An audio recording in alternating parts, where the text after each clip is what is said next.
Le gnome et le charbonnier. Dans une petite chaumière, au milieu d'une vaste et sombre forêt, vivait un très pauvre charbonnier. Il avait une femme, 6 enfants et un matou noir et borgne qui guettait d'un œil les souris et les rats. Les enfants avaient 2 heures de marche pour se rendre à l'école. La maison était entourée d'un potager et même d'un petit jardin tout fleuri. Les tables abritaient 2 chèvres étiques et un cochon. La famille avait suffisamment de bois pour se chauffer. Un clair ruisseau venu de la montagne coulait à 2 pas. Le charbonnier s'en allait travailler avant le lever du soleil et ne rentrait qu'au crépuscule. Pourtant, à 8, ils avaient à peine de quoi vivre. La femme soupirait souvent et disait au charbonnier : « Comment allons-nous faire pour élever tous nos enfants ?» Il haussait alors ses épaules noires et répondait qu'il ne pouvait travailler davantage, ce qui était vrai. Un jour, comme il rentrait à la maison dans la pénombre, il vit de loin le matou qui sortait du bois, avec un rat dans la gueule. Mais, chose étrange, ce rat n'avait pas de queue. Curieux, le charbonnier s'approcha du chat, qui tapit sous un buisson, et, se voyant surpris, s'était mis à grogner. Mais son maître ne le craignait pas. Le tenant d'une main par la queue, il appuya le pouce et l'index de l'autre sur les joues du matou, le forçant ainsi à lâcher sa proie. « Ça alors !» s'exclama le charbonnier. Il venait de ramasser non pas un rat, mais une petite femelle de gnome. Elle était morte. Des gnomes, le charbonnier en avait déjà vu, mais jamais de femelle. Il la porta chez lui, et avec une serviette, essuya quelques gouttes de sang qu'elle avait sur les joues et les jambes. Sa femme et ses enfants caressèrent cette poupée morte, la posèrent ensuite sur l'appui de la fenêtre de la salle et se rendirent à la cuisine pour y manger des pommes de terre au lard. Mais, à leur retour, la petite femelle avait disparu. « C'est peut-être le chat qui l'a reprise, » dit la femme. Mais le matou, toujours sous son buisson, le regardait d'un œil torve, renonçant à chercher. Ils allèrent se coucher, car ils devaient tous se lever tôt le lendemain. Au milieu de la nuit, le charbonnier se réveilla. On le tirait doucement par l'oreille. Un gnome se tenait à la hauteur de sa tête. « Tu as sauvé ma femme, dit-il. Que puis-je faire pour te récompenser ? » « Mais elle est morte, protesta le charbonnier qui tombait de sommeil. Elle faisait semblant. Heureusement, à part quelques bleus et des égratignures, elle est bien vivante. Bientôt, il ne restera plus trace de sa mésaventure. Dis-moi ce que tu souhaites. Voici une petite flûte. Quand tu souffleras dedans, je reviendrai. » Et il disparut. Toute la nuit, le charbonnier discuta avec sa femme. Ils décidèrent finalement de demander au gnome la permission de faire 3 vœux, tout comme dans un conte de fées. Le lendemain soir, le charbonnier souffla dans sa flûte, et au bout d'un moment, le gnome parut. « Je voudrais faire 3 vœux, dit le charbonnier, un peu intimidé, tandis que derrière lui, sa femme ranimait le feu.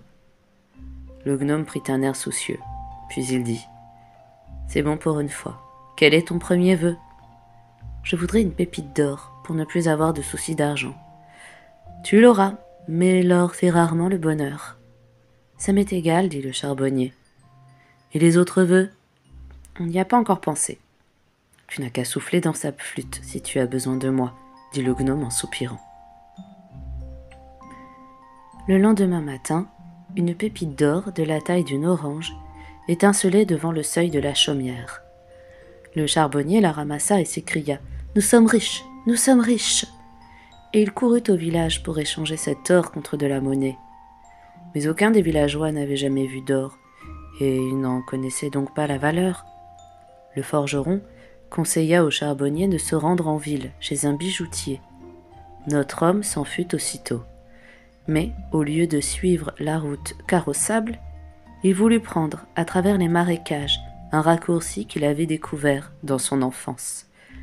Il avançait en dansant, les yeux fixés sur sa pépite d'or, si bien qu'il s'éloigna du sentier sans s'en apercevoir, et, brusquement, sentit qu'il s'enfonçait dans le marécage.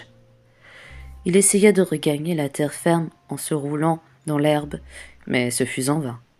D'une main, il serrait désespérément sa pépite, et de l'autre, il réussit à porter la flûte à ses lèvres. Alors qu'il s'était enfoncé jusqu'au cou dans la vase, le gnome parut. « Tire-moi de là !» cria le charbonnier. « C'est donc le second de tes vœux, » dit le gnome. À travers ses doigts, il poussa un sifflement strident, et en quelques minutes, 6 gnomes l'entourèrent. À toute allure, avec leurs petites haches, ils abattirent un arbre qui tomba juste à côté du charbonnier. Celui-ci s'y agrippa, puis se hissa dessus, et put ainsi regagner le sentier à 4 pattes. Lorsqu'il se retourna, les gnomes avaient disparu, mais il avait toujours sa pépite dans la main. Frissonnant et crotté, il reprit son chemin. En cours de route, il se sécha et retrouva sa bonne humeur. En ville, il trouva sans peine un bijoutier et entra dans son magasin. Le bijoutier était un homme élégant, vêtu de blanc et portant des lunettes cerclées d'or. Les sourcils froncés, il examina l'énorme pépite d'or, puis regarda le charbonnier tout boueux. Après avoir pesé la pépite, il dit à son client d'attendre un instant et passa dans l'arrière-boutique, d'où il appela la police. Une demi-heure plus tard, le charbonnier était emmené au commissariat. « Tu vas nous dire immédiatement où tu as volé cet or » dit un gros brigadier d'un ton paternel. Et c'est ce que répéta le commissaire 1 heure plus tard, mais sur un ton beaucoup moins paternel. « Je ne l'ai pas volé » s'écria le charbonnier au désespoir. « Je l'ai reçu d'un gnome. »« D'un gnome, oui, bien sûr, » dit le commissaire, qui, de sa vie, n'avait vu de gnome, car il avait mauvais caractère. « Et, reprit-il, voici plus de 1000 ans qu'on n'a pas trouvé la moindre paillette d'or dans ce pays. Cela n'empêche pas le monsieur que voici de nous raconter des histoires. Qu'on le boucle. » Durant les jours qui suivirent, le charbonnier fut soumis à bien d'autres interrogatoires.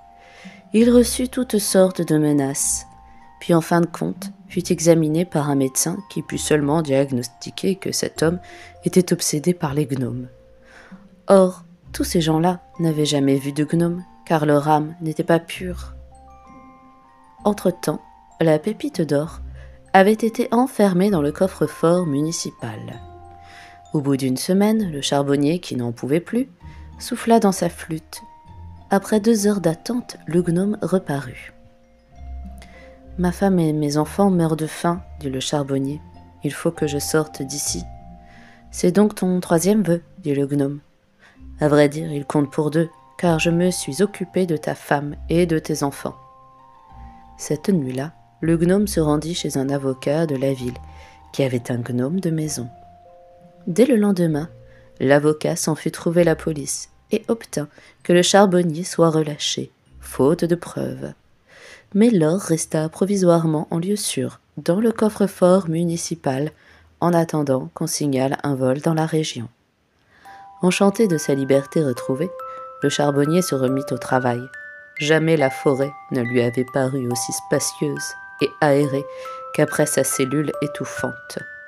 Et il se sentait pleinement heureux et satisfait, quoiqu'il pensât souvent à l'or. À partir de ce moment, tout s'arrangea pour le mieux. D'abord, un riche étranger acheta, au double du prix habituel, tout le charbon de bois de la forêt. Puis ce même homme proposa au charbonnier de l'engager comme contremaître. Il lui donna une charmante maison à la lisière du bois et toute proche de l'école. Le charbonnier gagnait beaucoup plus d'argent qu'auparavant. Il n'avait plus de soucis. Quelques mois plus tard, il rencontra le gnome dans la forêt. « Eh bien, dit celui-ci, on t'a rendu ton or ?»« Pas encore, répondit le charbonnier. Il paraît que dans ce pays, c'est un crime de posséder de l'or. Mais je suis débarrassé de mes soucis. Tu vois bien que j'avais raison, dit le gnome. Et il disparut dans les buissons.